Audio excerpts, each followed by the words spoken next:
রসগোল্লা ও গুরুদেবের সেবা। এটিও আমার খুব ছোট বয়সের ঘটনা বা গল্প। বাড়ি দিয়ে গুরুদেবের এসেছেন, কারণ আমার বাবা ও মায়ের কুলগুরুর কাছে দীক্ষা নেওয়া ছিল। সেই গুরুদেব বৃদ্ধ হয়ে মারা গেছেন। তার পুত্র, যিনি আমার দাদার বয়সী, অর্থাৎ আমার বাবা ও মায়ের ছেলের বয়সী, 2-1 বছর অন্তর শিষ্যবাড়ি আসতেন। একবেলা আহার করে ও যৎসামান্য প্রণামী নিয়ে চলে যেতেন। এই গুরুদেব খুব গরিব ছিলেন। আমি অবাক হয়ে দেখতাম আমার 40-50 বছরের মা বাবা 14-15 বছরের গুরুপুত্রকে প্রণাম করছেন, কারণ তিনি ব্রাহ্মণ। বর্তমান প্রজন্মের অনেকেই এটি জানে না, তবে আমরা ভাইয়েরা কেউ প্রণাম করতাম না। এই ঘটনা বা গল্পটি লেখার আগে গুরুদেব বিষয়ে 2-1 কথা না লিখে থাকতে পারছি না। আমাদের দেশে যে কত রকমের গুরু আছেন তার ইয়ত্তা নেই। এই গুরুদেবরা সব যুগেই বিরাজ করেন এবং রং বদল করেন। আগে কুলীন ব্রাহ্মণরা গুরুদেব হতেন এবং দীক্ষা দিতেন। এই বিষয়ে পাঠকদের বা শ্রোতাদের কালীপ্রসন্ন সিংহের হুতুম প্যাঁচার নকশা বইটি পড়তে অনুরোধ করব, যেখানে আগেকার দিনে কম বয়সী বিবাহিত নারীদের প্রথমে গুরুদেব ভোগ করতেন এবং এটাকে গুরুপ্রসাদী বলা হতো।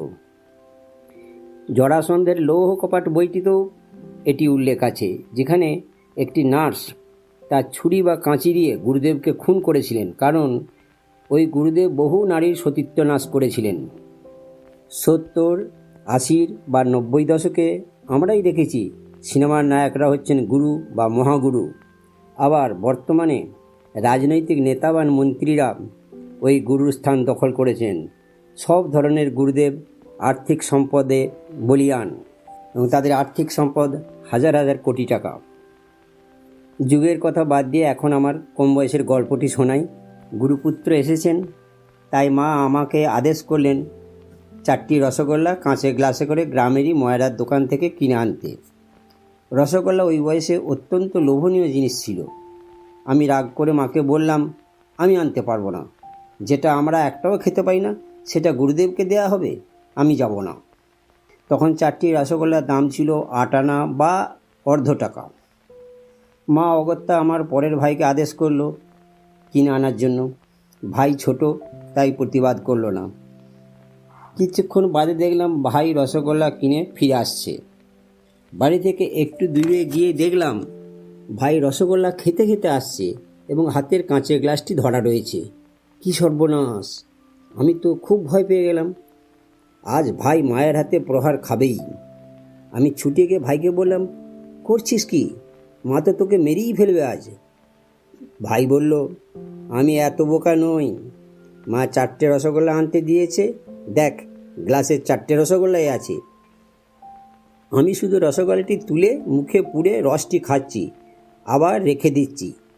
কি মিষ্টি রে দাদা, তুইও যদি খেতিস। আমার গল্প এখানেই শেষ। আমি কোনো কথা মাকে বলিনি, বললে কি হতো ভাবতেই পারি না। তবে ভাইকে নিষেধ করেছিলাম এই কাজ আর না করতে। অবশ্য পরে আর গুরুপুত্রও আসতেন না, কারণ ঠিক জানি না, মনে হয় জীবিকা বদল করেছিলেন।